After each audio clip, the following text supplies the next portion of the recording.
Students, हम BSc second year में आज आपका जो टॉपिक चल रहा था कल वो था डॉर्मेंसी। तो डॉर्मेंसी में जो सीट्स चल रहे थे, सीट डॉर्मेंसी, तो मैंने आपको ये क्लियर कर दिया था डॉर्मेंसी है क्या। लेकिन अब हम डॉर्मेंसी के टाइप्स हमारे जो होने थे वो अपने रह गए थे। तो टाइप्स ऑफ डॉर्मेंसी क्या है, ठीक है। तो डॉर्मेंसी के प्रकार जिसमें हम प्राइमरी डॉर्मेंसी और सेकेंडरी डॉर्मेंसी के बारे में हमें पढ़ना था। तो प्राइमरी डॉर्मेंसी हमने किस प्रकार से, उसमें से अभी हम एक्सोजिनस डॉर्मेंसी पढ़ चुके थे। तो पहले मैं एक बार फिर से आपको रिवाइज कराना बताती हूँ कि डॉर्मेंसी है क्या। मतलब सीड्स का अंकुरित न होना और प्रसुप्त अवस्था में, सुप्त अवस्था में लॉन्ग टाइम तक पाया जाना होना ही प्रसुप्ति माना गया था। अब ये प्रसुप्ति दो प्रकार की थी, एक प्राइमरी और एक सेकेंडरी। प्राइमरी में यहाँ पे एक्सोजिनस हो गई और एंडोजिनस थी। तो बहिर्जात प्रसुप्ति, तो बहिर्जात प्रसुप्ति में मैंने यहाँ पे बताया था आपको कि इसमें जल, प्रकाश, तापमान, टेम्परेचर, ठीक है, और बीज आवरण, ये सारी बहिर्जात प्रसुप्ति के उदाहरण हैं। जिसमें सबसे पहले हमें पहला पॉइंट पढ़ना था जल के लिए बीज आवरण की अपारगम्यता, कि मतलब जल के लिए जो बीज आवरण है ये अपारगम्य क्यों है, ठीक है।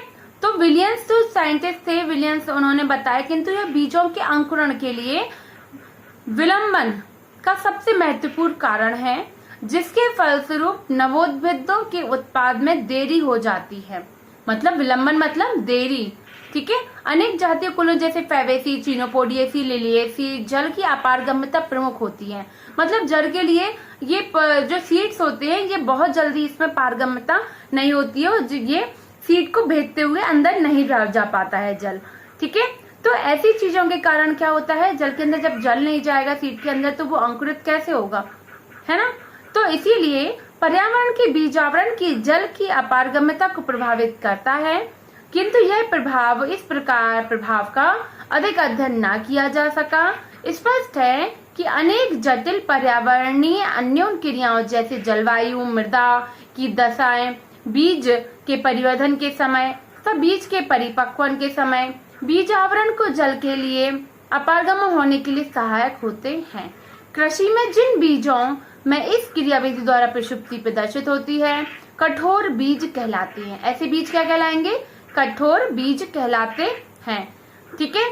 तो बीजावरण की टेस्टा की संरचना जो अनेक बीजों के में जल का अंतर ग्रहण करती है, इसके कारण हो सकता है।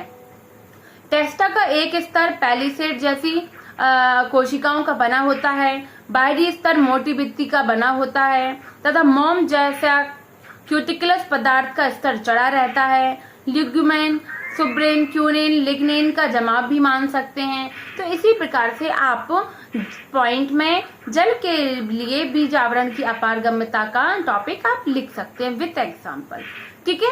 अब सेकेंड है गैसों के लिए बीज आवरण की कम पारगम्यता। गैसों के लिए कैसे विनिमय नहीं हो पाता है, तो वही चीज हो गई कि पादपों की कुछ जातियों में बीज कवच ऑक्सीजन के लिए अपारगम्य होते हैं। ये कैसे होते हैं, ऑक्सीजन के लिए अपारगम्य होते हैं। ऐसे बीजों को अंकुरण के लिए प्रसुप्ति में रहना आवश्यक होता है, जिसमें उनके बीज कवचों में ऑक्सीजन की पारगम्यता बढ़ जाती है, ठीक है। और उनके अनुसार बीज कवच के ऊपर उपस्थित अवरोधकों का अधिक ऑक्सीजन द्वारा ऑक्सीकरण हो जाता है, जिससे बीजों में अंकुरण आसानी से होने लगता है, ठीक है। तो मैं इसके ज्यादा एग्जाम्पल नहीं बताऊंगी आपको, क्योंकि जिस तरीके से आपको टॉपिक लिखना है, अगर लॉन्ग लिखना है, शॉर्ट लेकिन अच्छा टॉपिक बताऊंगी, क्योंकि इससे काफी पॉइंट्स अपने पास हैं यहाँ पर। चिरचिटा का बीज आवरण, एग्जाम्पल चिरचिटा का बीज आवरण ऑक्सीजन की अपारगम्यता का उत्तम उदाहरण है। क्रोकस में स्पष्ट कर दिया कि ऊपरी तथा निचली तरफ से फलों के बीजों के अंकुरण क्षमता भिन्न होती है। ऊपर बीजों को 21 डिग्री सेल्सियस तक 100% तक अंकुरण के लिए शुद्ध ऑक्सीजन की आवश्यकता होगी, जबकि निचले बीजों को पूर्ण अंकुरण के लिए केवल 6% ऑक्सीजन की आवश्यकता होती है। तो उन्होंने क्या बताया, आधुनिक खोजों के आधार पर यह सिद्ध कर दिया कि जेंथियम के छोटे ऊपरी बीजों के में प्रतिरोधकों की मात्रा निचले बड़े बीजों की अपेक्षा अधिक पाई जाती है। ठीक है, तो इस प्रकार से ये क्या हो गया, गैसों के लिए बीजावरण की कम पारगम्यता बता दी। अब भ्रूण वृद्धि के यांत्रिक प्रतिबंध क्या है, तो अनेक बीजों, ये नया पॉइंट है आपका, हेडिंग डाल लीजिए, भ्रूण वृद्धि के लिए यांत्रिक प्रतिबंध। अनेक बीजों के बीजावरण बहुत कठोर एवं मजबूत होते हैं, भ्रूण की वृद्धि के लिए यांत्रिक प्रतिरोध का कार्य करते हैं, अतः भ्रूण पूर्ण रूप से वृद्धि नहीं कर पाता है और जल अवशोषण के बाद भी अंकुरण नहीं कर पाता है। इस प्रकार की प्रसुप्ति एलिस्मा प्लेंटेगो में पाई जाती है। ठीक है, और चेरी में भी बता सकते हैं। ये तो हो गया भ्रूण की बात हो गई। अंतर्जात प्रसुप्ति, यह अंतर्जात इस प्रकार की प्रसुप्ति बहुत प्रचलित होती है जो मुख्य रूप से बीज के जन्मजात गुणों के कारण होती है। उदाहरण के लिए बीज के ऊपर बहुत अधिक मात्रा में प्रतिरोधक पाए जाते हैं जिन्हें अंकुरण से पूर्व भी पृथक कर लिया जाता है। केवल कार्यकीय परिवर्तनों जैसे अल्पवर्धित भ्रूण परिपक्व वृद्धि नियामकों के प्रति अनुक्रिया, प्रकाश में खुला छोड़ना, तापमान में परिवर्तन कराना, अंतर्जात ऋतिक द्वारा इस प्रकार की प्रसूति को समाप्त कर सकते हैं। तो ये बहिर्जात पढ़ रहे थे अभी अपन, और ये अंतर्जात की बात हो रही है कि अंदर से क्या प्रॉब्लम्स हैं। तो अपरिपक्व भ्रूण, पहला पॉइंट इसका क्या रहेगा, इमैच्योर एम्ब्रियो, मतलब भ्रूण पूर्ण रूप से मैच्योर नहीं हो पाया। फॉर एग्जाम्पल ऑर्किडेसी, रेननकुलस के बीजों का। ठीक है, आप सेकंड पॉइंट डालिए, आप एंडोजिनस डोरमेंसी में परिपक्वन के बाद की अवधि, मतलब परिपक्व होने के बाद भी अंकुर अनुकूल परिस्थितियां न मिल पाने के कारण उसको प्रॉपर अवधि, तो वो कुछ समय के लिए विश्राम अवस्था में पाया जाता है, जैसे सेब, आड़ू, ट्यूलिप, पॉपुलर, चीड़। ठीक है, नेक्स्ट है अंकुरण निरोधक।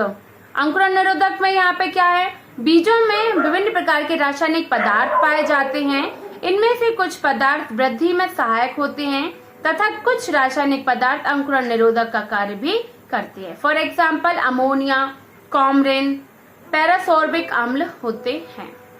ठीक है, अब फोर्थ पॉइंट है विशिष्ट प्रकार की आवश्यकता, जैसे लोबिया, विस्कम, तंबाकू आदि के बीज अंधेरे में अंकुरण नहीं करते।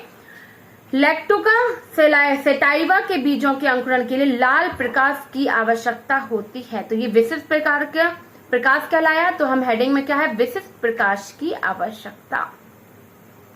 क्लियर, तो इसमें क्या है, इनको रेड लाइट 600 नैनोमीटर की आवश्यकता होती है। रेड, फार रेड प्रकाश चाहिए होता है। फॉर एग्जाम्पल लोबिया, बिस्कम, तंबाकू।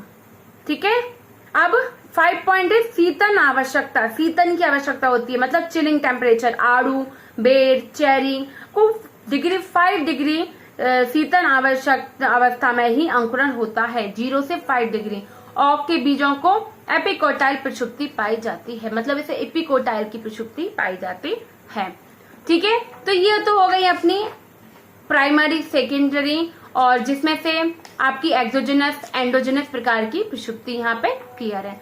ठीक है, तो आगे का हम सेकेंडरी डोरमेंसी और फिजियोलॉजिकल डोरमेंसी, तो आज प्राइमरी डोरमेंसी ही कंप्लीट हो पाई, हम फिजियोलॉजिकल डोरमेंसी भी कंप्लीट करेंगे, तो ये हम आपको कल बताएंगे। ठीक है, सेकेंडरी डोरमेंसी और फिजियोलॉजिकल डोरमेंसी। ठीक है स्टूडेंट, थैंक यू।